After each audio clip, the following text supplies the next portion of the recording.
Allez, plongeons-nous dans le vif du sujet. Aujourd'hui, on va se concentrer sur un tutoriel conçu sur mesure pour les étudiants en génie de l'eau, mais aussi pour les pros qui ont besoin de rafraîchir ou de consolider leur base. En fait, l'hydraulique, c'est vraiment le système nerveux de n'importe quelle infrastructure liée à l'eau. Maîtriser ses fondamentaux, ce n'est pas juste cocher une case sur un diplôme, c'est absolument vital pour pouvoir concevoir les systèmes de demain. Au programme de ce tutoriel, on a 5 grandes étapes clés. On commencera par une introduction à l'hydraulique générale, ensuite on parlera d'une référence incontournable dans le domaine, on enchaînera avec le côté technique, à savoir les écoulements et les pertes de charge, puis la machinerie et les canaux, et pour finir, on explorera quelques ressources complémentaires. Première étape de notre parcours, l'introduction à l'hydraulique générale. Aborder ce domaine, c'est vraiment poser les fondations de tout le reste.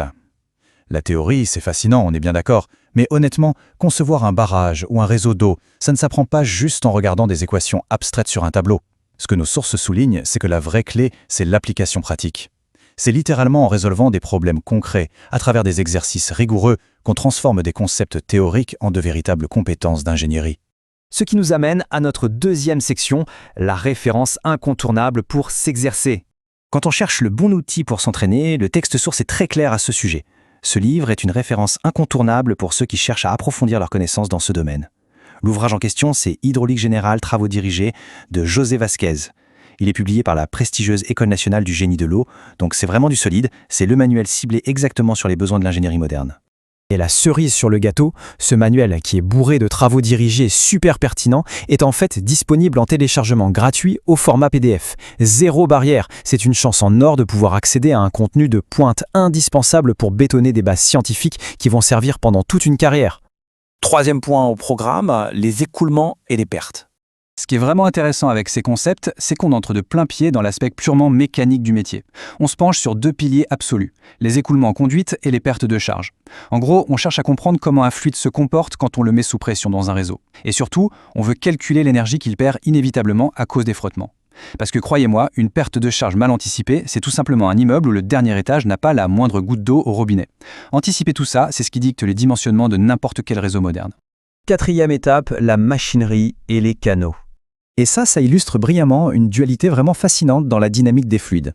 D'un côté, on a les écoulements en conduite, où l'eau est forcée, enfermée, sous pression. Et de l'autre, on a l'hydraulique des canaux, où l'écoulement se fait à l'air libre, guidé par la gravité atmosphérique et le relief naturel, un peu comme dans une rivière ou un canal d'irrigation. Confronter et comprendre ces deux environnements distincts, c'est la meilleure méthode pour se forger une vision globale d'ingénieur. Mais bon, l'eau ne se déplace pas toujours magiquement toute seule, n'est-ce pas? Parfois, il faut la forcer. Le manuel intègre donc l'analyse d'éléments mécaniques qui sont vitaux. On y trouve les pompes qui fournissent de l'énergie à l'eau pour vaincre la gravité, et à l'inverse, les turbines qui viennent capturer l'énergie cinétique de l'eau pour générer de l'électricité. Et les exemples pratiques qu'on trouve dans le livre permettent de décortiquer le fonctionnement de ces machines complexes de façon hyper claire.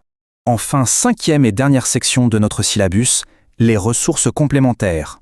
Passons à la suite pour voir comment tout ça s'articule concrètement pour bâtir son expertise. La procédure recommandée est ultra simple et tient en 3 étapes logiques.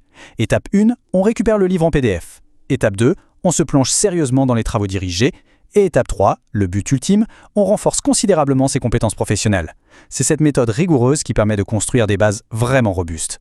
Bien entendu, l'apprentissage ne s'arrête pas là. Les sources nous recommandent 2 autres guides géniaux si on veut aller plus loin.